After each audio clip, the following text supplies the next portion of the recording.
Assalamualaikum warahmatullahi wabarakatuh. Waalaikumsalam warahmatullahi wabarakatuh. Jadi Prof, teman-teman sekalian, untuk menyambung dari paparan Pak Agung di bab 6, ini saya kebagian di bab 7 yang kemudian materi cukup banyak Pak, beberapa halaman, jadi memutar-mutar. Jadi sudah dibulak-balik kiri kanan atas bawah. Ya mungkin ini yang saya sampaikan apa adanya dalam tangkapan saya terhadap bab 7 terkait tentang polisi talk. Artinya di sini kalau translate Google mah itu pembicaraan atau berbicara di depan umum. Mohon dimaklum Prof, karena bahasa Inggrisnya kita merepotkan, jadi sebisa-bisanya saja gitu. Artinya bahwa di bab 7 ini titik fokusnya tentang bagaimana kebebasan berbicara, kebijakan berbicara di area publik yang saya tafsirkan di berbagai negara, atau dalam tanda petik bukan berbagai negara, karena di sini kenapa sebut berbagai negara, karena ada salah satu contoh atau area lokus yang diteliti atau yang ditulis dalam buku itu mengutip atau mencontohkan di Amerika Serikat dan mencontohkan pemerintahan Time New York ya, kalau masalah nanti di bawah seperti itu. Nah, kebebasan berbicara atau policy talk dalam konteks ini merujuk pada cara komunikasi dan bahasa yang digunakan dalam proses pembuatan kebijakan, implementasi kebijakan dan interaksi antara pemangku kepentingan yang terlibat dalam kebijakan publik. Nah, tentunya titik fokus daripada materi ini adalah sekalipun judulnya itu policy talk, nah tapi ada kaitan dengan bagaimana dari sisi penegak hukumnya, peraturannya, kemudian bagaimana di pertelevisian seperti apa. Dan saya di akhir pembahasan Prof membandingkan bagaimana kebebasan atau kebijakan berbicara di Amerika, karena ini lokusnya yang saya tangkap Prof di Amerika, kemudian ada kutipan-kutipan di Soviet juga, kemudian ada potongan-potongan contoh tentang pemerintahan di sana, karena titik fokusnya kebijakan, aturan, kemudian bagaimana kebebasan berbicara di pertelevisian atau dalam pemerintahan. Nah, saya bandingkan coba nanti di akhir ini biar awal dan akhir biar nyambung dengan bagaimana dengan Indonesia, kira-kira seperti itu. Nah, kemudian perbedaan ini juga perlu didefinisikan bahwa di buku itu ada pembatasan bagaimana pengertian atau definisi aturan dan kebijakan dalam konteks diskusi. Artinya ini menjadi sebuah perdebatan, mana yang aturan, mana yang kebijakan. Nah, tentunya nanti di akhir presentasi ketika saya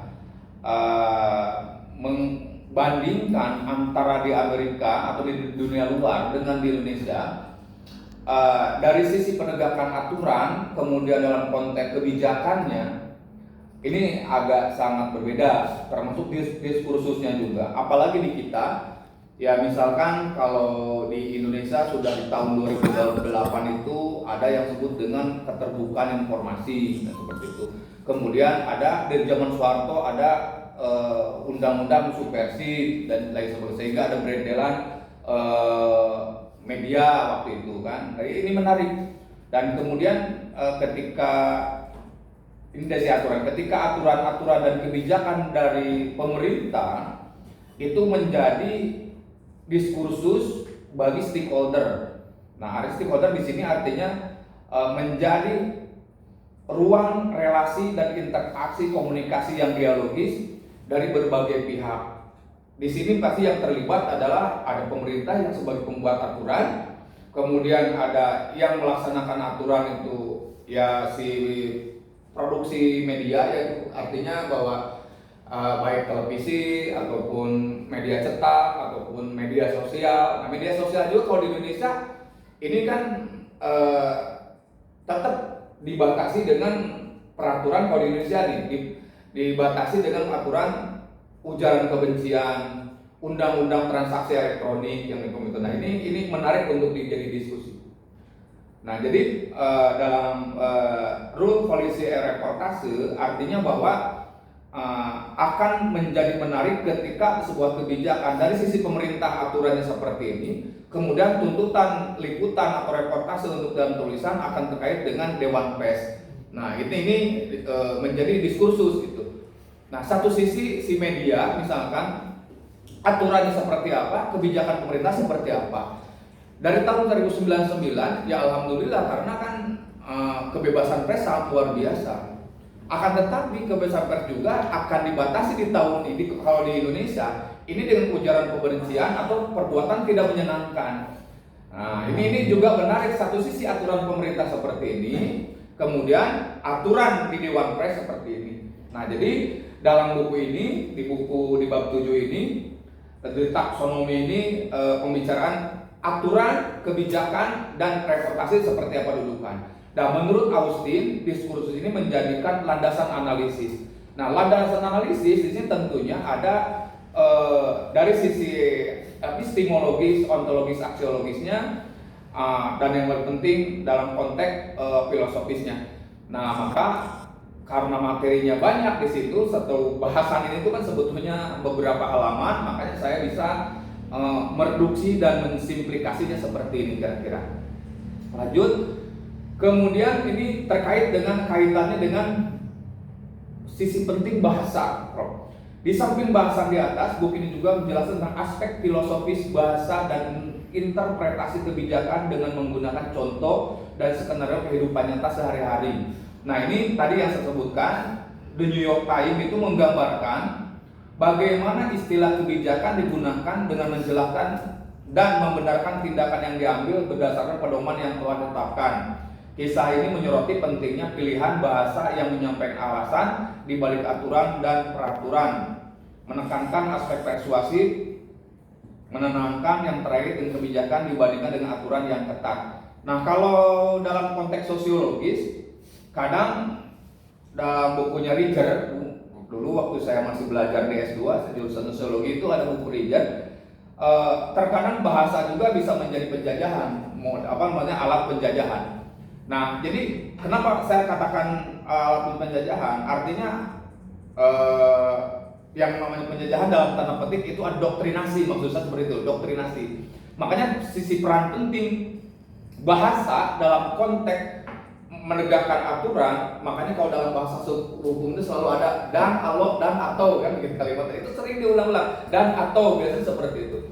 Nah, ini dalam membuat aturan juga proses pembahasaan bisa dilihat dari sisi untuk persekusi atau persuasi atau komunikasi. Nah, jadi di dalam buku itu dijelaskan dalam menerapkan kebijakan pembicaraan itu sisi bahasa penting. Bahkan mungkin dalam konteks penulisan reportase pun juga gaya bahasanya Kompas itu, saya tidak ingin menyebut Kompas itu karena ada Pak Firman, tapi nah, karena tertarik bahasa dengan 100 juta, dengan 10 juta, 1 juta, itu kan pemilihan diksi gitu kan. Nah, ketika diksi itu akan mempengaruhi setiap narasi dan nantinya testimoni ujungnya itu, testimoni masyarakat, wah TV Warma kurang, gitu kan, pro masyarakat Muslim, ARB gitu kan, misalnya gitu. Nah, Kompas komando pastur misalnya, gitu kan, Republik Agama Erick Thohir, gitu, dompet itu apa, misalnya seperti itu, pro anak yatim dan nah itu jadi testimoni dari masyarakat. Kenapa? Karena menangkap dari gaya bahasa dan diksi, kira-kira seperti itu. Nah, ini penting untuk ini sekilas saja, ini sebagai pemantik untuk diskusi. Sama dengan untuk pembuatan aturan, contoh yang namanya undang-undang transaksi elektronik gitu. Ini kan, ini contoh di Indonesia gitu. Ini kan karet gitu loh.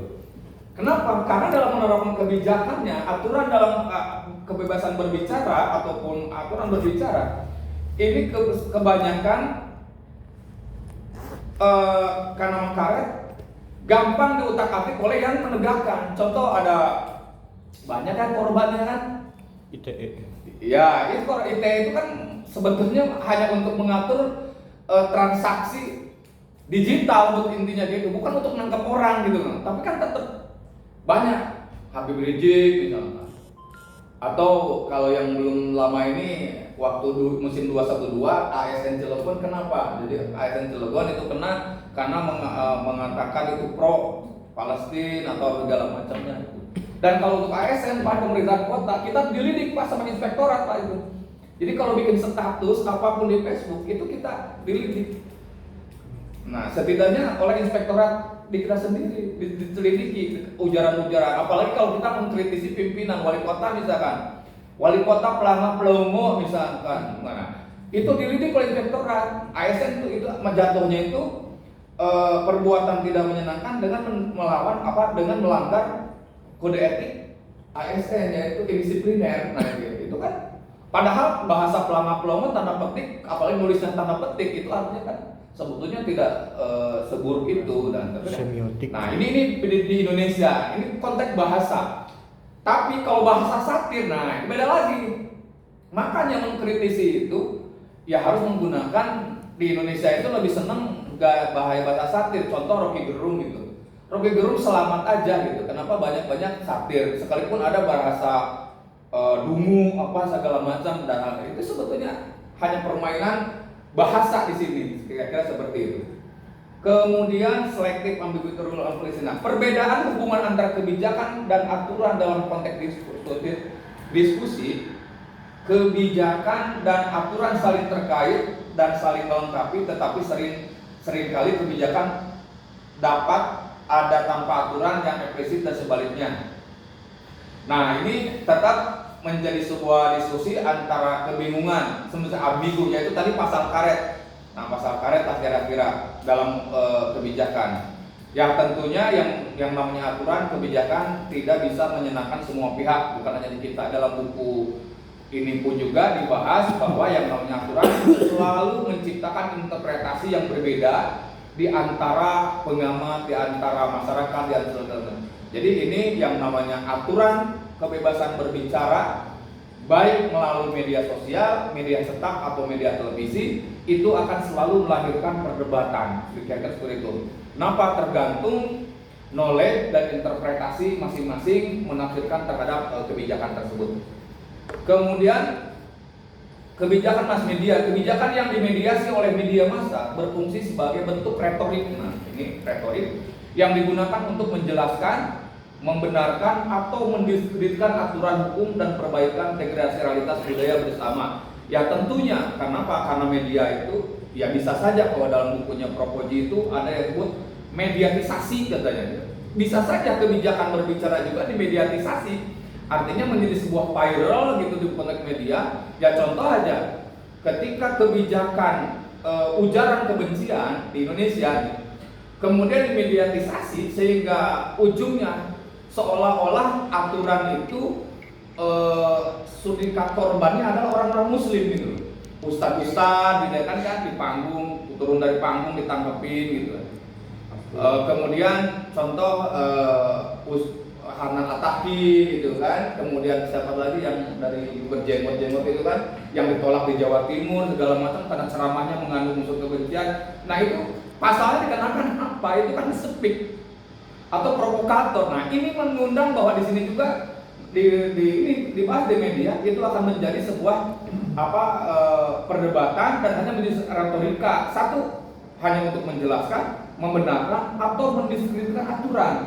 Nah jadi akhirnya muncul ke masyarakat bahwa aturan itu bahwa ini hanya untuk diciptakan untuk kepentingan tertentu, misalkan segala macam.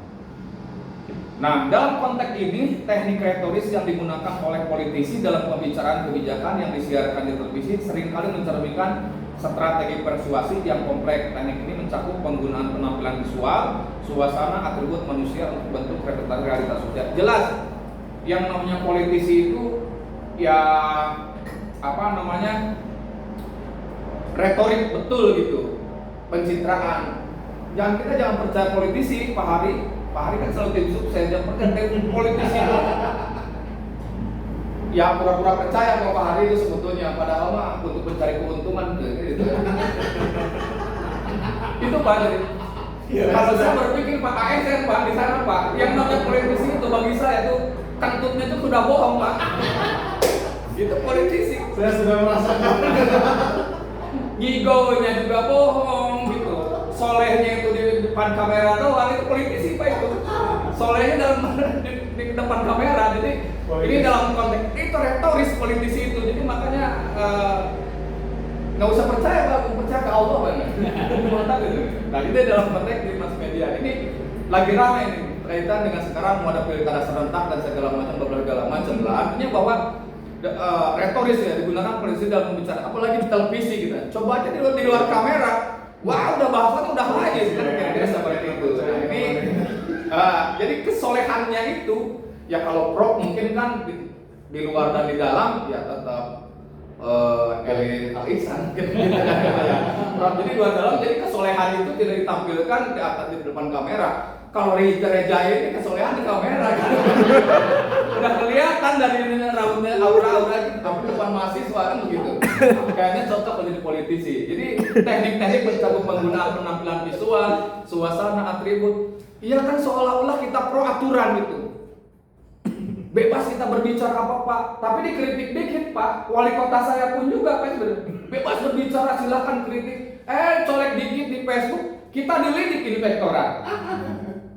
Saya bisa menurunin jabatan, segala macam. Lah, saya bilang kalau saya kebetulan kontra dengan wali kota sekarang, Pak, bukan curhat ini, karena saya begitu. Jadi artinya bahwa pejabat itu ya retorik doang depan umum, kebijakan ini benar-benar seperti ini. Tapi padahal pada intinya itu dia itu kupingnya tipis gitulah kira-kira. Nah, jadi kembali bahwa kalau ini kan realitas sosial. Kalau bicara realitas sosial itu kita bisa makainya teori tafsir realitas sosial, gitu, tafsir realitas sosial bisa seperti itu. Kemudian, nah ini perbedaan mendasar antara kebenaran peristiwa. Nah mungkin ini sudah sehari-hari dimakan oleh Pak Ridwan sama Bang Oji di sini. Dalam konteks jurnalisme dan etnografi, dua jenis kebenaran, ada kebenaran peristiwa, kebenaran perspektif, logika dialogis, ada konflik dalam kebijakan, yaitu pembicaraan seringkali menggambar realitas yang nyata yang orang lain yang dapat menimbulkan antara dunia nyata antara kebijakan. Ini selalu menjadi sebuah polemik nih yang bawa subkultur domestik. Kebenaran peristiwa. Nah ini menarik. Ini contoh. 13 tahun Prof saya di bagian media massa, di Subag Media Massa, humas, tukang nyerpis politisi, selalu di salon gitu. Ya itu tadi kenapa saya tahu itu hanya fakta Pak Ridwan, peristiwa.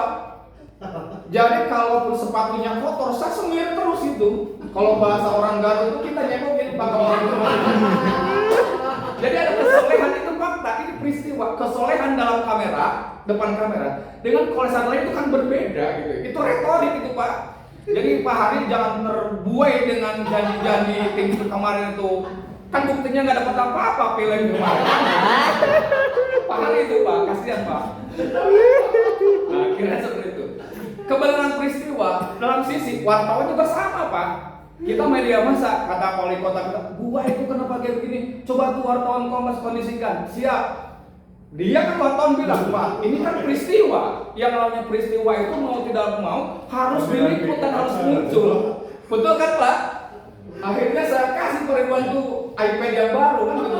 Akhirnya lemes Pak, tulisannya tuh jadi halus gitu kan. Jadi apa? Nah ini kebenaran peristiwa sebetulnya ini dalam konteks jurnalisme itu sebetulnya dalam proses kebenaran harus dimuat apa adanya kan seperti itu. Akan tetapi muncul ke bawah kebenaran itu sebetulnya iya bahasa Cak Nur itu relativis kan gitu Pak Budi. Dan kebenaran itu kan dalam perspektif, jadi tergantung setiap sudut pandang. Lah saya sebagai humas, ya benar dengan mengkondisikan Kompas seperti itu. Benar dengan mencintai wartawan, karena kan saya dalam kebenaran saya selaku tugas orang humas dia itu tugasnya nyalon ya pimpinan kita. Kira-kira seperti itu. Jadi kebenaran dalam perspektif. Kemudian logika dialogis, ya selama bisa didamaikan dalam konteks dialogis. Kalau kata Pak Budi itu kalau di Tasik hade kubasa, goreng kubaso kan begitu kan seperti itu. Iya gitu. Jadi kalau ada kisu-kisu masyarakat, ya mungkin baksonya nggak kebagian. Nah itu kan dalam konteks logika dialogis. Sama dengan pengusaha media, perusahaan media juga. Nah sekarang dalam konteks-konteks, ya misalkan dalam kue-kue kekuasaan zaman Prabowo, ya kan logika dialogis bisa masuk di situ. Kalau lihat fakta peristiwanya ya mana ada kan seperti itu. Sekarang PDI sudah lunak dan segala macam. Dikit-dikit sekarang udah muncul Anies untuk Pilgub Jakarta. Padahal dari ideologis kan jauh kan gimana ceritanya. Jadi kebenaran itu bisa dialog gitu. Nah ini dalam konteks truth and policy talk nih gitu. Jadi tidak ada dulu bagaimana ketika Ahok menyerang Anies gitu. Kemudian PDI itu tidak mungkin koalisi dengan PKI dan segala macamnya. Tidak ada koalisi, ada juga kebersamaan. Nah, dalam konteks kebijakan yang aturan di Indonesia itu memungkinkan gitu. Kemungkinan untuk semua itu untuk didialogkan kebijakan-kebijakan itu. Nah, jadi antara kebenaran dan kebijakan berbicara itu ini akan selalu menjadi sebuah debatable. Kebenaran itu tergantung dari sudut mana kita yang melihatnya. Di sini ada kebenaran dalam konteks peristiwa, kebenaran dalam perspektif, kebenaran logika dialogis, konflik dan kebijakan dan lain sebagainya. Nah, saya lewat sini nih. Kemudian ini perbedaan. Ini dari pembahasan yang tadi saya merenung sedikit. Artinya bahwa kalau di Amerika atau dunia luar bahwa kebijakan berbicara itu jelas-jelas didasarkan kepada demokrasi dan demokratisasinya sudah maju. Anggaplah seperti itu. Kemudian kalau di Indonesia demokrasi kita masih demokrasi prosedural. Nah makanya kalau Samuel Huntington sudah bicara tentang politik tertib politik, tertib politik, kemudian ada bicara tentang demokrasi, referensi yang lain, kita rujuknya kan Amerika, dunia luar. Kalau mereka kan betul-betul sudah bebas gitu, betul-betul bicara mimbar bebas, kemudian dalam pidato politiknya juga bebas gitu. Lempar telur udah biasa, lempar sayur udah biasa, ngomong mau gimana juga udah biasa gitu. Nah ini berkaitan dengan kultur budaya dan lain sebagainya. Dalam konteks perizinan, saya mencantumkan perizinan. Di Amerika Serikat, berbicara Republik umumnya tidak memerlukan izin. Namun ada beberapa pengecualian seperti Taman Nasional di dekat gedung pemerintah. Nah ini kira Indonesia, kebijakan berbicara Republik umumnya memerlukan izin. Izin biasa diperlukan oleh pemerintah daerah atau otoritas setempat. Buktinya ketika Anies mau kampanye di Bandung juga kan tuh nggak boleh kan? Ya Pak Ridwan meliput waktu itu. Detik-detik dihambat, akhirnya kan persekusi, harus izin gitu, macam nggak boleh. Padahal udah izin di Indonesia. Nah di Indonesia itu kan lebih ketat. Mau demo aja kita waktu zaman UIN gitu. Ya masih di UIN dulu aja. Tanyalah yang demo dulu, mungkin kita orang-orang HMI tahu mungkin Prof dulu ngalamin dulu zaman sebelum jadi senat. Ya bagaimana kita nggak bisa kan waktu itu hanya keluar kampus zaman demo. Nah kira-kira seperti itu. Ini menurut materi Abdul, Pak Budi. Kan waktu kita LK1 ada materi Abdul. Abang dulu, nah zaman abang dulu, nah kira-kira seperti itu. Nah kebebasan zaman dulu itu seperti Indonesia kira-kira. Kebijakan berbicara Republik umumnya memerlukan izin. Proyek kata. Nah, biasa dikonyol Pak Hari urusan dari Godima. Dikeluarkan oleh pemerintah setempat. Kita demo aja, mau izin ditanya. Kapan waktunya? Mau berapa masa yang dikerahkan? Apa materinya? Rilisnya apa? Ya, kalau udah pernah jadi korlap paham. Jadi di polisi itu ditanya waktu kapan mau demo, materinya apa, tanggal berapa, mau berapa banyak pasukan yang mau dibawa. Kira-kira seperti itu. Kemudian di pertelevisian juga sama. Ini tuh bau-bau sensitif apa tidak? Nasib Pimred juga kan menghitung kalau sekira-kiranya ini ada materi yang tidak sesuai dengan kebijakan atau segala macam, kayaknya nggak naik, tidak cocok. Nah, kayak gitu. Nah, kalau di Amerika, di waktu dan tempat, di Amerika Serikat tidak ada batasan waktu atau tempat untuk berbicara dari publik. Bahkan kalaupun di media barat pun juga, ya mungkin tidak seketat yang ada di kita. Kenapa? Kebebasan pers betul saya katanya ini juga menurut Departemen Perencanaan. Kalau saya juga belum pernah ke Amerika, bro, belum pernah ke luar negeri, paling tinggi Singapura, bro, yang lainnya belum. bukan nggak pengen, bukan nggak bayar ongkos nggak mampu, bahasa Inggris saya nggak paham gitu. Di Indonesia ada batasan waktu dan tempat, sampai sore demo juga sampai sore, kan gitu kan nggak boleh, itu tangkap kayak gitu. Berpendara mungkin melarang berbicara dalam malam hari nggak boleh, di rumah pribadi juga nggak boleh, demo tempat ibadah juga nggak boleh. Nah itu kira-kira. Nah ini di konten di sini tidak ada ya, ini tambahan di sini ada. Konten pembicaranya punya Amerika Serikat itu batasannya pidato kebencian, ujaran penghinaan, ancaman kekerasan. Di Indonesia batasan lebih ketat, topik sensitif, agama, politik, etnis itu sangat dilarang keras berbicara tentang sensitif ke agama, topik sensitif apa, ras, rasis segala macamnya. Pengecualian di Amerika Serikat demonstrasi spontan, pidato politik ya lebih banyak spontanitas. Kalau di sana tuh bebas aja ngobrol gitu kan gitu. Bahkan waktu bus juga dilempar sama sepatu gitu kan, itu pernah gitu nggak diproses.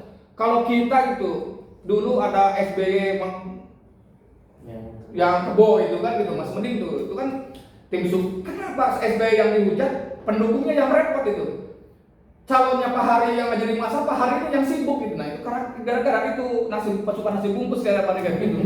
Nah kalau di Indonesia masih ada budaya kayak gitu. Nah makanya perbedaan Indonesia acara keagamaan lebih banyak. Nah ini kita kaitkan dengan kebebasan untuk berbicara di depan umum ataupun kebijakan berbicara baik di media cetak, lokal, televisi segala macam, tetap kita tidak lepas karena mayoritas masyarakat Muslim.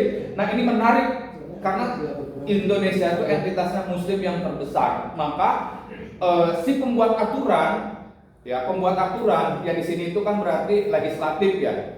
Nah legislatif kan kita ada trias politika, itu tetap selalu faktor ras itu menjadi sebagai bahan pertimbangan untuk membuat kebijakan, itu baik di pusat atau daerah. Nah kalau di daerah, kami yang di daerah itu pasti ada perda. Nah proses untuk penyusunan perda di daerah itu tentunya kan ada uji publik, kemudian ada naskah akademik, ada studi banding. Makanya untuk di Dewan Pak Hari untuk nyusun perda itu setahun, kadang 2 tahun. Kenapa? Studi bandingnya 5 tempat.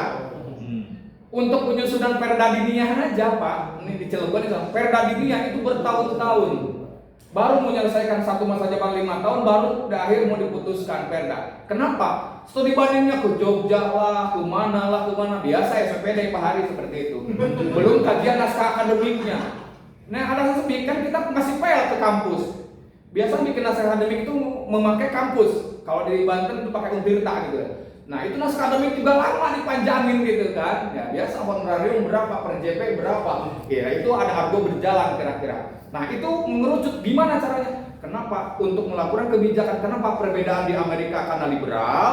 Yang namanya liberal kan tidak bicara apapun gitu. Yang penting kan manusia, untuk kemaslahatan manusia, bukan didasarkan dari sisi faktor imani gitu kan. Kalau di Indonesia tetap karena ketuhanan yang maha esa, dalam membuat kebijakan pun juga faktor ras ya, ras salah satunya keagamaan, apalagi kalau ada aturan berkaitan bersinggungan dengan muslim bisa digeruduk itu dewan, bahkan nanti bisa tidak kepilih lagi di kampungnya masing-masing. Nah ini padahal sebetulnya para DPR itu bukan hanya toh memperjuangkan sisi itu, dia kekhawatiran tidak dipilih lagi sebetulnya. Contoh ya Putra Nababan mengkritisi naturalisasi 60-40, akhirnya digeruduk sama nanti rujak sama netizen. Kenapa? Karena melawan arus. Nah politisi kita yaitu kan retorik Pak. Kira-kira seperti itu. Ini dalam konteks perbandingannya. Tetap kajian ini dalam bab 7 ini Prof, saya sebetulnya agak sedikit pabaliut. Kenapa? Karena banyak halaman yang akhirnya mensimplikasi saya seperti ini. Ini dengan kebodohan saya bisa menyampaikan seperti ini, yang pada akhirnya diberikan kesimpulan bahwa kebijakan berbicara di di Amerika ataupun di luar negeri ini akan berbeda dengan kebijakan berbicara di Indonesia. Secara umum kebijakan berbicara di area publik di Indonesia lebih ketat daripada di Amerika Serikat. Ini sebetulnya lebih ketat di kita, Pak. Ketatnya apa? Karena faktor tadi ada kearifan lokal. Nah ini mau tidak mau harus diakui bahwa aturan-aturan yang di kita, sekalipun aturan KUHP-nya pun segala macam zaman Belanda, sekalipun kemudian dikonversi dengan konteks sehari ini ada berbasis syariah dalam konteks ekonomi, tetap aja gitu kan bahwa kita tidak jauh lepas bagaimana untuk Islamisasi sudah proses berjalan, kemudian ketuhanan yang masa selalu ada dalam konteks apapun. Maka sebetulnya kalau saya berasumsi ataupun bisa menilai mungkin bahwa di Indonesia jauh lebih baik ketimbang di luar, agak bebas gitu. Sehingga hal ini mungkin ke Indonesia ada negara dengan budaya yang lebih kolektif dan menghargai kesopanan. Nah yang menghargai kesopanan itu tentunya kepada moral etik ya, moral etiknya bahwa Indonesia itu mayoritasnya Muslim dan beragama. Nah, penting untuk dicatat bahwa ini hanyalah perbandingan umum yang kebijakan berbicara di area publik dapat bervariasi tergantung pada jurisdiksi di Indonesia, selalu periksa dengan otoritas lokal untuk informasi terbaru tentang kebijakan yang berlaku di daerah kita, nah daerah Anda sekalian, bahwa kayak di Cilegon, kemudian kayak di Tasik ada perda yang berbau syariah lah kayak gitu, kayak di Aceh gitu. Nah itu kayak di Cilegon Pak, minuman keras itu diharapkan Pak. Jadi bahkan makanya saya memprotes, kenapa wali kota kayak gitu? Kalau saya kayak mau alih-alih sadikin, Cilegon hidup dari pajak. Kalau peraturan minuman keras sama kayak gitu dibatasi, pajak kita berkurang, pikiran liberal. Nah, lain tapi sisi moral, atau wali kota selesai ya, di demo warga diturunkan kalau aturan itu ada gitu. Makanya kalau bicara tadi itu kebijakan itu tergantung di daerah masing-masing. Nah, kira-kira seperti itu. Terima kasih. Assalamualaikum warahmatullahi wabarakatuh. Waalaikumsalam warahmatullahi wabarakatuh. Semua telah dihajar. Interupsi. Saya persilakan teman-teman yang menambahkan ataupun Ya, saya mau bertanya Pak Agung, Pak Asep. Dalam perspektif dalam perspektif sosiologis, kita mengetahui bahwa Max Weber dan Emil Durkheim itu menyatakan ya, dalam artian bahwa pentingnya memahami tindakan sosial itu melalui pendekatan yang interpretatif. Kemudian di mana tindakan individu selalu terarah pada makna yang diberikan oleh individu itu sendiri. Itu pendapat dari Max Weber. Sementara berdasarkan pendapatnya Emil Durkheim bahwa masyarakat itu memiliki realitasnya sendiri yang tidak dapat direduksi menjadi tindakan individu. Nah, pertanyaan yang mungkin ingin saya tanyakan mungkin terkait pandangan dari agama dan politik dari Kang Asep mungkin atau Kang Agung gitu ya. Kita tahu bahwa ulama mendekati politisi. Sebagian besar Pak Kiai di surau-surau itu mendakwahkan bahwa katanya politisi itu nggak pernah ngaji katanya. Justru didekatilah oleh ulama-ulama itu biar gitu kan, karena politisi-politisi itu taunya Islam itu ya dari siapa yang mendekatinya. Kalau yang mendekatinya Kiai NU ya berarti Islamnya Islam NU katanya gitu. Kalau yang mendekatinya Kiai Muhammadiyah ya menjadi Islam Muhammadiyah katanya gitu kan. Jadi ada keberkahan dan ada kata dawuh Pak Kiai, saya hanya menukil kalimatnya Pak Kiai ini ya. Dan katanya jadi ketika Kiai itu mendekati politisi ya itu ibadah katanya gitu. Karena kalau nggak didekati katanya, ya kalau yang didekatinya Syiah ya nanti Islamnya di Islam Syiah. Kalau yang didekatinya koruptor ya mungkin ya jadi politisi yang semakin korup gitu kan. Makanya didekatilah oleh pejabat oleh kiai-kiai yang bermazhab Ahlus Sunnah wal Jamaah. Lalu pertanyaannya, bagaimana pandangan bapak-bapak ini terkait kedekatan NU untuk mengelola tambang di Indonesia? Terima kasih. Tambangan di kampung dulu sejauh. Interupsi kampung dulu. Silakan. Menyambung dari pertanyaan Pak Reja tadi, lebih tertarik dengan beberapa hal yang tadi disampaikan oleh Pak Agung. Perkenalkan, nama saya Hari. Tim sukses. Justru saya lebih melihat terkait dengan terjadinya konflik agama. Arno kan di sana sering berbicara. Saya tetap dari awal mengkaji buku Arno itu, dari awal pembahasan diskusi kita tetap terkait dengan Agama. imajinasi Arno atau idealisme Arno terkait media itu harus berdampak kepada realitas sosial dan realitas di masyarakatnya itu dengan sebetul-betulnya.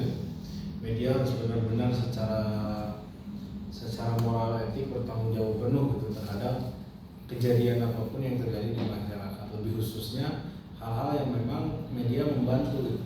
Ketika konflik, ketika permasalahan di masyarakat terjadi, media harus hadir. Yang kedua, ketertarikan media itu ketika terjadi konflik agama. Terkadang media itu selalu bias menyampaikan informasi. Sisi lain, saya sangat bangga gitu melihat kedekatan NU misalkan dengan pemerintahan akhir-akhir ini. Tapi pada akhirnya saya kira Ketua PBNU hari ini bakal lebih baik dari Kiai Said Agil. Ternyata lebih jorok gitu. Kejorokannya itu yang saya tidak membenci secara ormas NU-nya, karena saya persis terus membenci itu, bukan itu. Tapi Said Agil bermain dalam konteks politis, praktis, tapi tidak senora dan tidak sevulgar itu gitu. Yang paling norak dikaitkannya tadi saya terkait dengan perspektif medianya itu. Akhir-akhir ini kalau melihat keviralan Instagramnya NU ketika statement centilnya Ketua PBNU di Instagram, sampai baru hari ini Instagram NU komentarnya ditutup. Kalau teman-teman melihat, baru kali ini Instagram NU komentarnya ditutup dan tidak ada buzzer pemerintah, tidak ada buzzer ormas. Bahkan Gus Durian pun menyepakati perilaku NU hari ini di media saja, saya mengatakannya sangat centil gitu, cumentil bisa gitu, penampilan memuji dan yang lainnya. Jangan jauh berbicara Ansor lah, misalkan Ansor lebih centil lagi kan, kongres saja di tengah laut gitu, billnya kan sangat-sangat jorok gitu. Nah, itu tidak muncul ke permukaan media. Kebiasaan tadi yang saya sangat lihat, ternyata hari ini benar gitu. Media secara informasi saja bisa menyampaikan dengan sangat bias apa yang seharusnya disampaikan. Maka benar, satu sisi itu Arno ini benar itu. Media harus benar-benar hadir, benar-benar tidak hanya jadi pilar demokrasi keempat. Imajinasi Arno ini sebetulnya hari ini harus dilakukan.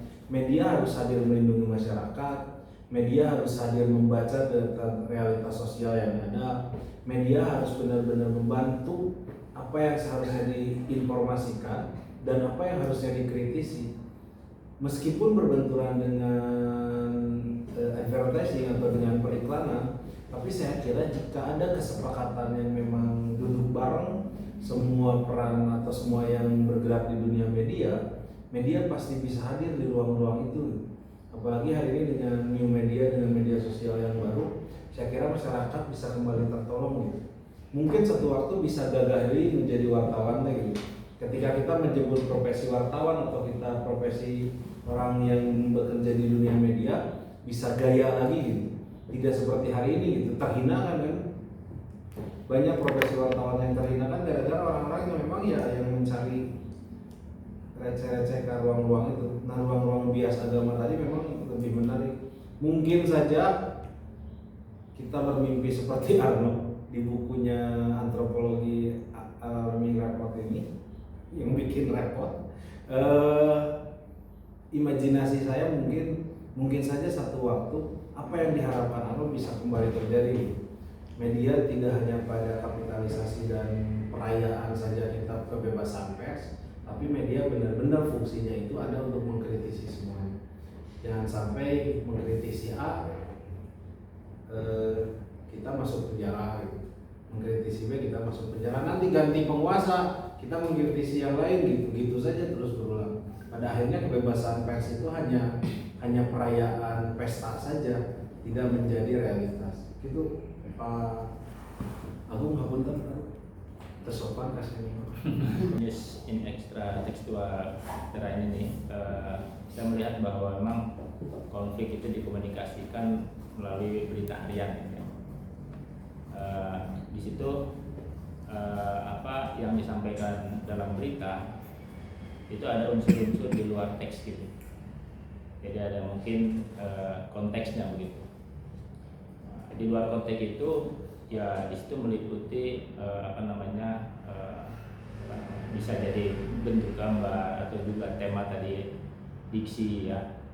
Kemudian di struktur artikel juga itu mempengaruhi pemberitaan di luar ya, ekstranya itu ada di situ, ada mungkin makna atau semiotika dalam arti yang lebih luas lagi. Bagaimana dalam konteks pemberitaan kemudian juga lebih dalam lagi dipahami dalam konteks sosial budaya. Kemudian berita itu kemudian menjadi sebuah alat yang diproduksi dan dikonsumsi oleh masyarakat seperti itu, sehingga bisa membentuk sebuah opini publik ya. Tentu juga ini kalau dikaitkan dengan agama, bagaimana berita itu tadi menjadi sebuah alat produksi dan dikonsumsi. Agama di sini memainkan peran penting ya, dalam kehidupan sehari-hari. Maka tentu pemberitaan yang berkaitan dengan agama dan itu bisa membentuk sebuah opini publik khususnya dalam konteks keagamaan, dan itu juga bisa memberi sebuah insight-insight atau juga masukan-masukan berupa nilai-nilai keagamaan pada masyarakat. Di situ juga artinya bisa menambah juga informasi tentang moral dan etik ya. Jadi berita kemudian diisi dengan nilai-nilai agama itu bisa memberi informasi tambahan bagi masyarakat tentang moral dan etik. Kemudian juga dikaitkan dengan hukum tadi ya, kebijakan, bagaimana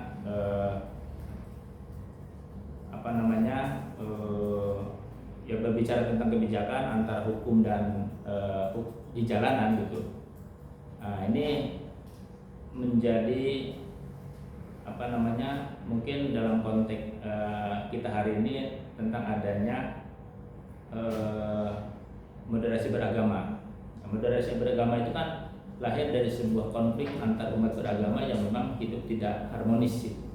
Maka muncullah sebuah kebijakan, adanya program yang digawangi oleh Kementerian Agama, adanya moderasi beragama. Nah, itu mungkin pemberitaan berkaitan dengan keagamaan, berkaitan konflik-konflik ya, itu juga bisa membentuk sebuah hukum atau kebijakan berupa aturan-aturan yang mengatur bagaimana hidup antar umat beragama dalam konteks mungkin antropologis ya, sosial budaya, keagamaan, itu bisa hidup harmonis.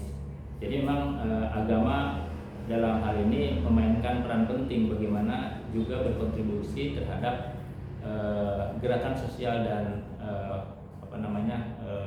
budaya masyarakat seperti itu.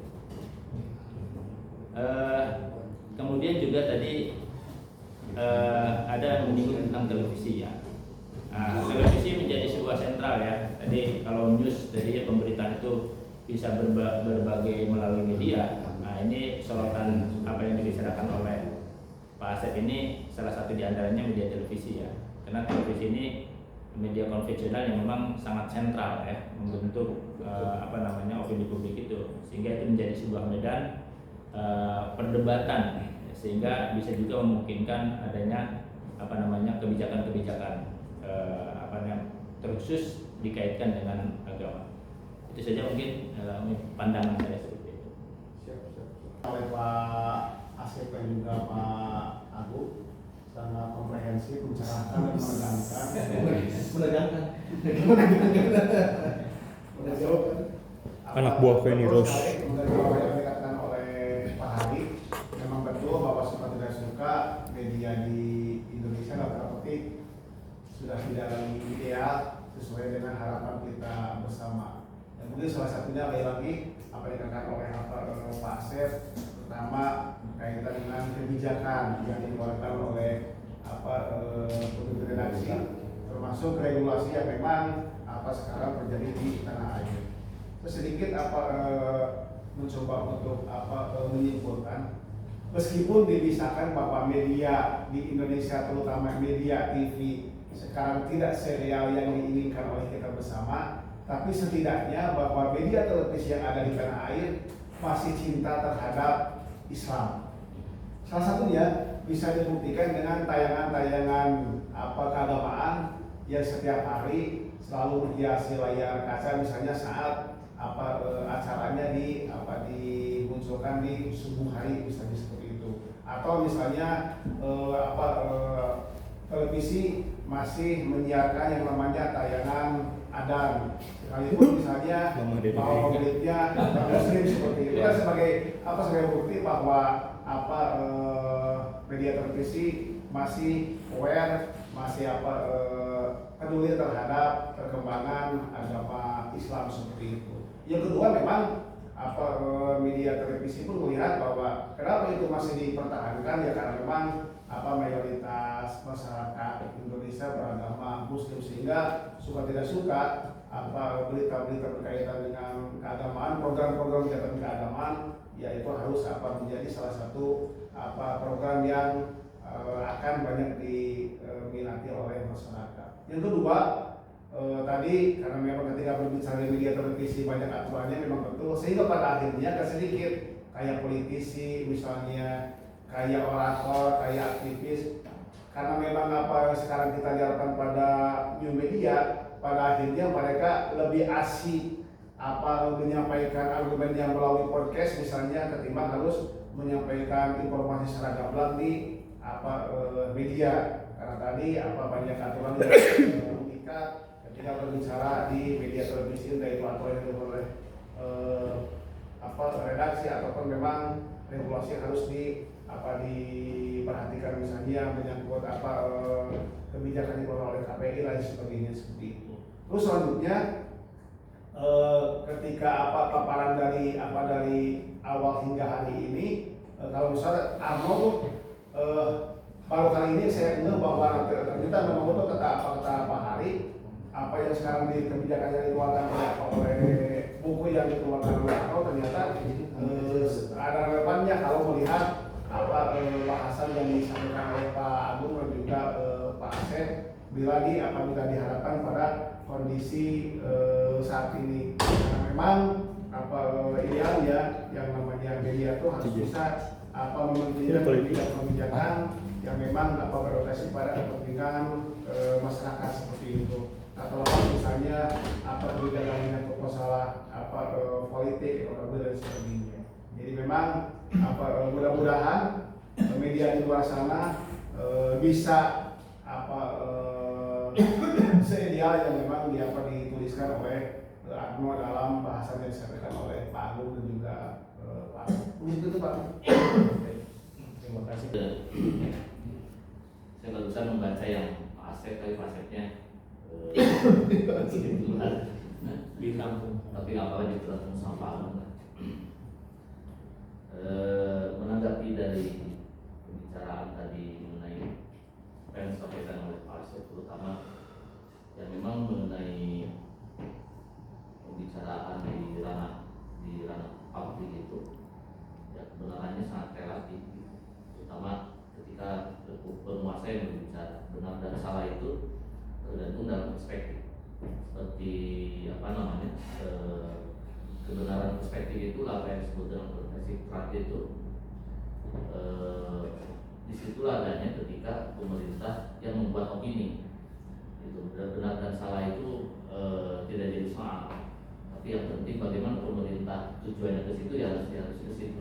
Jadi kebenarannya itu sangat kebenaran perspektif sekali, tidak secara faktual kebenarannya. Demikian juga media, kebenaran media seperti tadi misalkan yang disampaikan Pak Asep itu mengenai Pak Agung juga tadi menyampaikan mengenai TV One misalkan memberitakan 1 juta pada saat aksi 212, sementara di media-media yang lain cuma ratusan gitu. Itu kan perspektifnya yang berbeda. Ada yang sudut pandangnya itu dari pemerintahan, atau dengan bahasa kasarnya calon pemerintah media ini, atau memang betul-betul ada sebuah kebenaran peristiwa yang disampaikan. Demikian juga sekarang misalkan di media-media sosial itu sama, seperti sekarang itu yang sedang sedang ramai di media sosial itu Al-Gufron, itu fenomena Al-Gufron. Nah, Al-Gufron itu sampai sekarang MUI belum ada berbicara dan lain sebagainya. Bahasa Arabnya kacau, kemudian dalil yang dipakainya tidak benar gitu. Berbicara kalau itulah gitu. Tapi banyak orang yang followernya itu banyak. Nah, ini saya juga nggak tahu ini logika netizen ini apakah masuk dalam logika media massa.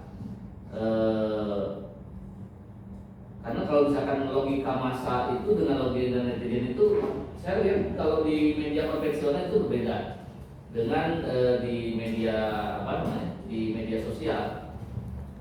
Itu malah followernya banyak, makin diangkat itu makin banyak followernya gitu. Bahkan banyak orang juga yang sekarang di konten-kontennya itu justru membahas itu hanya untuk mencari perhatian dan untuk mencari viewer, hanya untuk mencari follower gitu.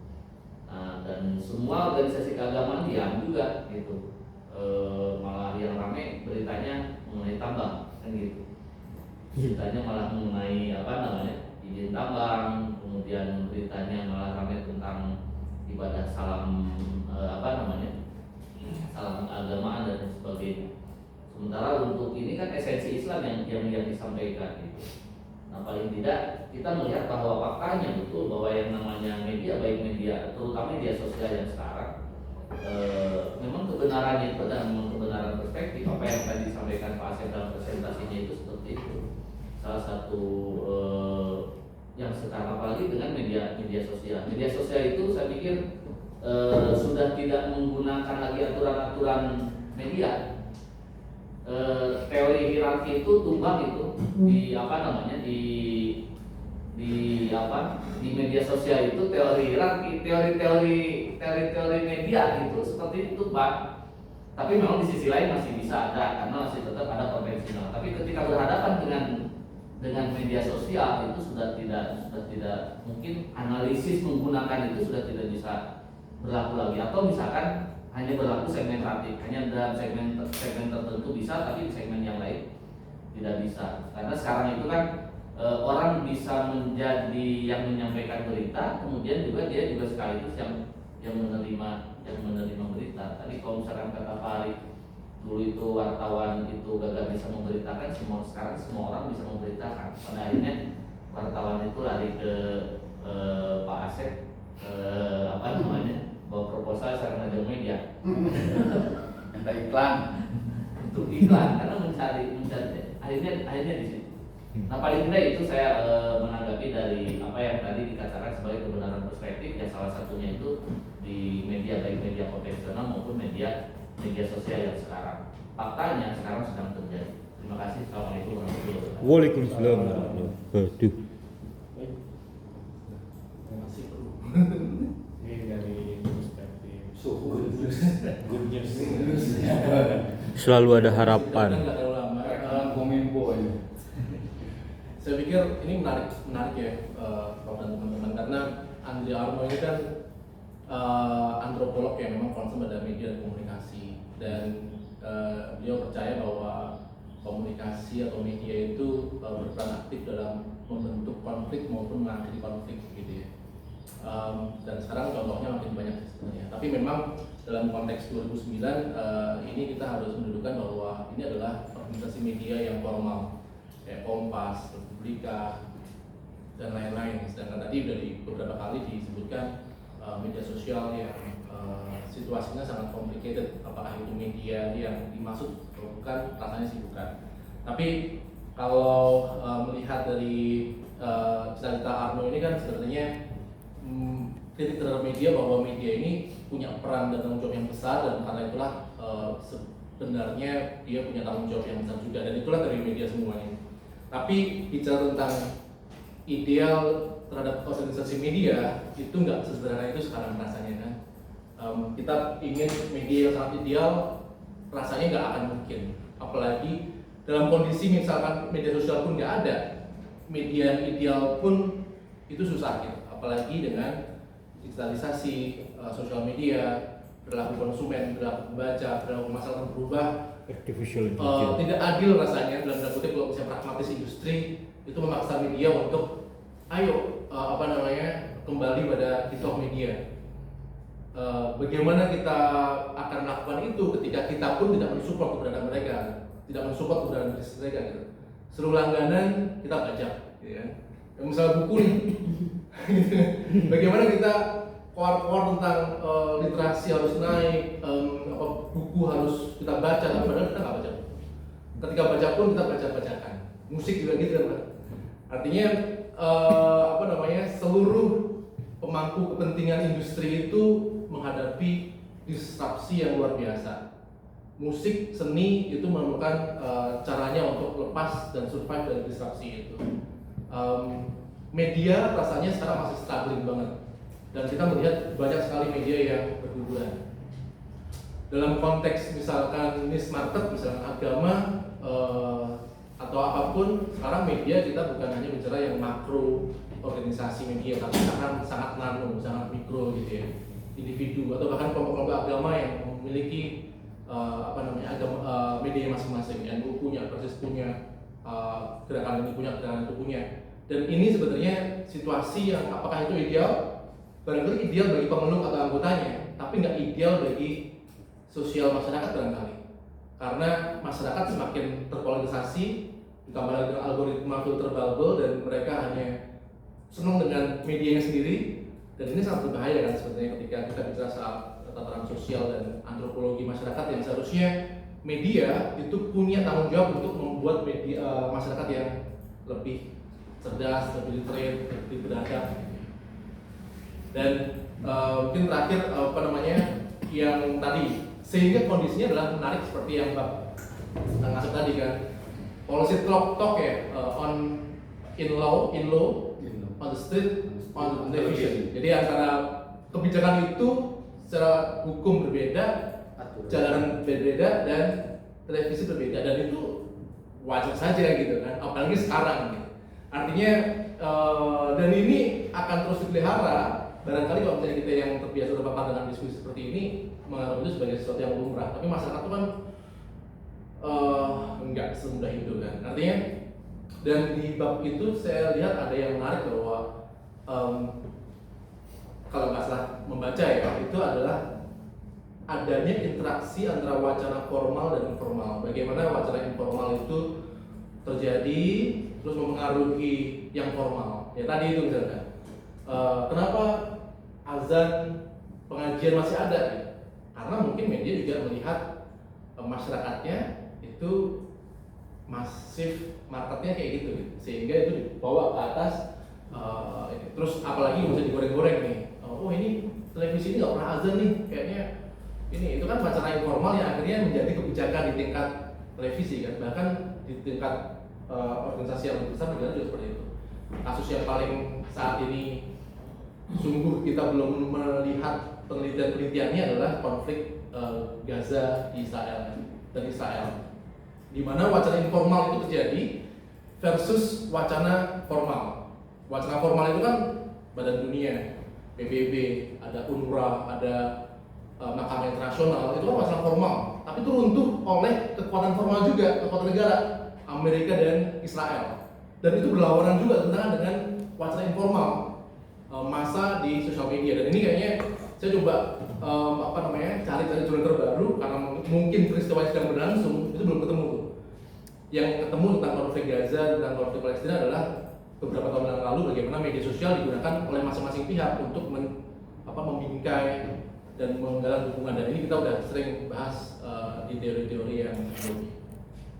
Jadi menariknya adalah teori atau konsep atau penelitian media ini sangat dinamis, sangat kompleks, dan kadang-kadang saya kepikiran gini, Prof dan teman-teman, ketika kita meneliti sekarang nih, mungkin kita udah nemu topik sekarang nih ya, kita lulus berapa tahun lagi mungkin 3 tahun lagi situasi udah berubah total gitu, sehingga apa yang kita hasilkan udah obsolete, udah ketinggalan ya, walaupun itu tetap aja berguna bagi pengetahuan ya, tapi mungkin secepat itulah perubahan, dan kita tantangan bagi ilmuwan untuk bagaimana memotret dan menteorikannya. Begitu Pak. Terima kasih. Saya jawab dari mana dulu ya? Saya menambahkan mungkin tadi kan di presentasi saya itu apa yang maksud dengan aturan, rule atau kebijakan. Nah, kalau dalam pengertian yang tadi sudah dijelaskan, tetap karena aturan dan kebijakan menjadi perdebatan. Saya bisa menyimpulkan sementara menurut diri saya sendiri bahwa kebijakan merupakan panduan secara umum yang sifatnya bisa disesuaikan dengan situasi dan kondisi. Seperti tadi contohnya mungkin tadi itu dari pertelevisian, ya kebijakan dari pemerintah yang harus nayangin adan berhubung mayoritas muslim yang mungkin aja seperti itu. Nah kalau rule itu kan aturan yang tentunya menjadi sebuah instruksi yang harus dilaksanakan dan tanpa perubahan dan tanpa ditawar, kalau seperti itu kira-kira.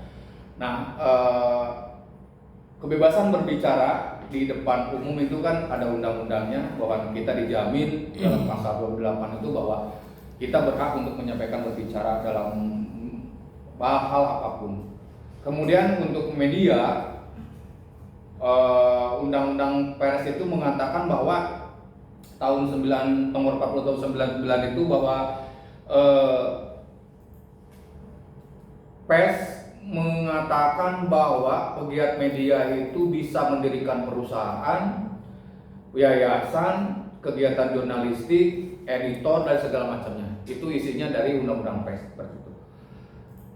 Kemudian dari aturan itu saya coba akan menjawab dari Pak Reja. Itu aturan di Indonesia ya, aturan tadi rule dengan kebijakan itu berbeda. Kalau kebijakan tadi saya katakan itu bisa berdasarkan situasi dan kondisi. Tapi kalau aturan seperti undang-undang, Perkominfo, peraturan pemerintah itu kan instruksi langsung gitu loh itu. Politisi dan agama, fenomena kiai dekati politisi, isu tumbang untuk ormas, isu tambang. Nah ini menarik itu kan udah jelas lah itu mengarahnya salah satu ormas terbesar Pak Reja. Nah tadi kalau bicara mengutip Durkheim sama Weber ya, bicara Weber tindakan sosial itu kan ada yang didasarkan kepada ada 4 tindakan sosial itu, ada berdasarkan rasio atau akal, kemudian ada berdasarkan emosi, ada nilai dan moral, kemudian ada kebijakan kearifan lokal lah seperti itu. Nah kalau didasarkan gitu tindakan sosial ya didasarkan kepada 4 tadi. Kenapa dia melakukan sesuatu? Itu satu temu Weber dulu. Kan kaitan dengan Durkheim. Social fact, fakta sosial. Fakta sosial itu serangkaian cara masyarakat untuk melakukan sesuatu, misalnya seperti itu. Itu teorinya Durkheim yang nanti di kuliah Prodi, insya Allah Durkheim saya akan jelaskan. Nah, fakta sosial dengan tindakan sosial kemudian menjadi sampelnya ada suatu ormas, tinggal dipotretkan saja. Dia bertindak seperti itu tentu kembali lagi kepada rasionalitas dia. Nah, rasionalitas dia apa? Bahwa menguntungkan untuk kemajuan umat gitu dan segala macamnya kira-kira seperti itu. Sehingga dia bertindak apa? Membangun interaksi dan relasi dengan penguasa. Artinya dalam konteks politisasi agama ya bisa masuk di situ. Komodifikasi agama bisa masuk dalam proses itu.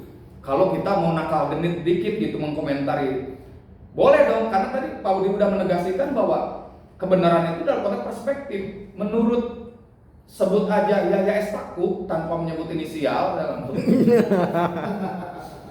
artinya bahwa menurut dia itu tambang itu penting untuk kesejahteraan masyarakat muslim, masyarakat Islam di Indonesia gitu. Cuman menjadi masalahnya itu Pak Reja itu punya KTA apa enggak gitu, kebagian kan KTA itu kan beratan begitu. Kalau Pak Hari, ntar dulu udah pensiun di situ Mas Hari. Nah, ya kira-kira seperti itu.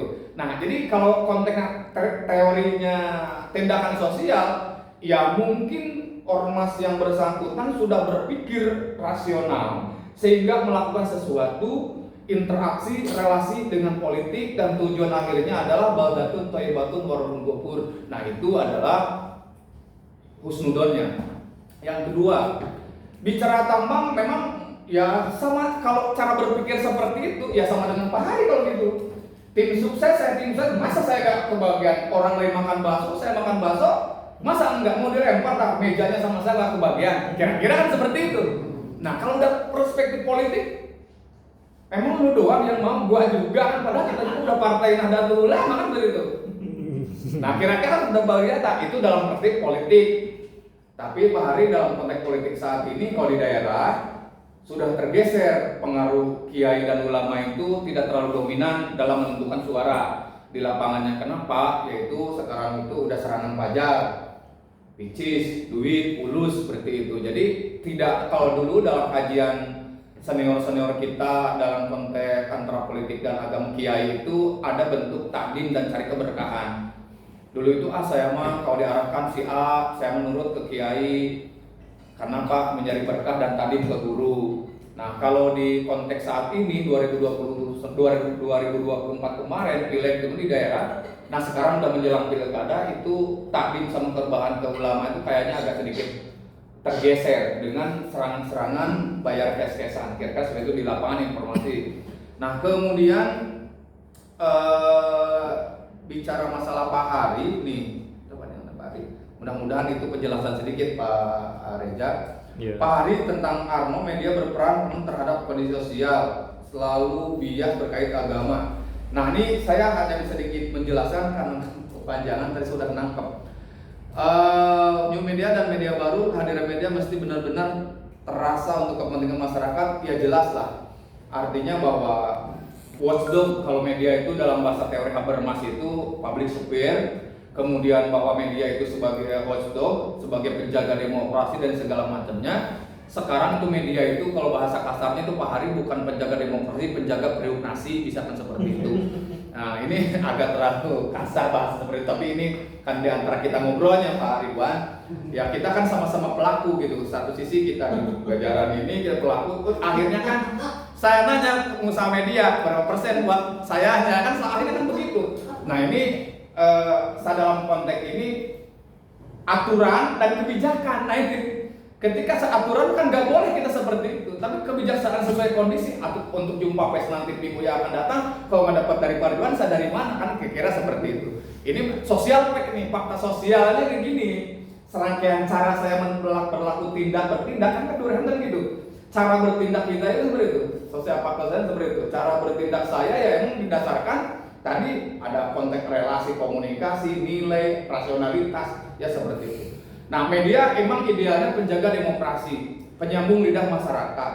Nah, akan tetapi dalam konteks kekinian, aturan memang sudah ada, pengawasan sudah ada, Dewan Pers sudah dari Sabang sampai Merauke sudah ada untuk medianya juga sudah diketat, ada UKW-nya. Kemudian cara menulisnya pun juga sudah dilatih dengan UKW itu. Nah, cuman lulusan UIN nanti Pak Reza, lulusan KPI harusnya sudah menjadi terobosan baru untuk menciptakan jurnalis berbasis syariah. Nah, jurnalis berbasis syariah itu seperti apa? Ya tentunya udah diajarin. Kayak ghibah. Kan biasa, contoh nih Pak Ridwan, Pak Kabat tidak bisa dihubungi, HP-nya aktif. Dikutip, akhirnya kan saya dimarahin sama pimpinan. Ente kenapa nggak dijawab? Ya harusnya kan nggak gitu juga. Jangan-jangan kita lagi sholat, lagi apa, media tulis kayak begitu. Dan itu bisa menjatuhkan karir kita, dolin juga itu Pak Ridwan kayak gitu. Nah, kira-kira pengalaman Pak. Jadi media itu terkadang kita kalau bahasanya good news is bad news, artinya bahwa berita baik untuk pemerintah itu berita buruk itu negatif buat media gitu. Berita media untuk media baik, pemerintah buruk gitu seperti itu. Nah, jadi masih seperti itu. Jadi Pak Hari idealnya media itu menjadi watchdog, pilar ketiga lah bahasa kasarnya. Nah, kemudian dalam konteks kekinian, Dewan Pers sudah mengatur harus ada verifikasi. memang peraturan Dewan Pers itu, undang-undang pers itu media berhak untuk mendirikan perusahaan, berhak mengedit, berhak untuk menjurnalis dalam segala macam itu berhak, berserikat berhak. Akan tetapi Dewan Pers juga dalam artian punya kewajiban untuk membina anak buahnya ataupun jurnalis-jurnalisnya. Selanjutnya mungkin tidak banyak bisa dijawab satu-satu. Mungkin Pak Agung yang bisa jawab selanjutnya. Saya cukup 2 pertanyaan saja. Terima kasih. Kapan? Pak Iyo terus di luar kan? Baik, saya sedikit menambahkan saja yang paling dari jadi memang ketika sudah tidak bisa ini ya persoalannya karena kita sudah mengarah kepada distorsi media itu dan tidak bisa dihindarkan.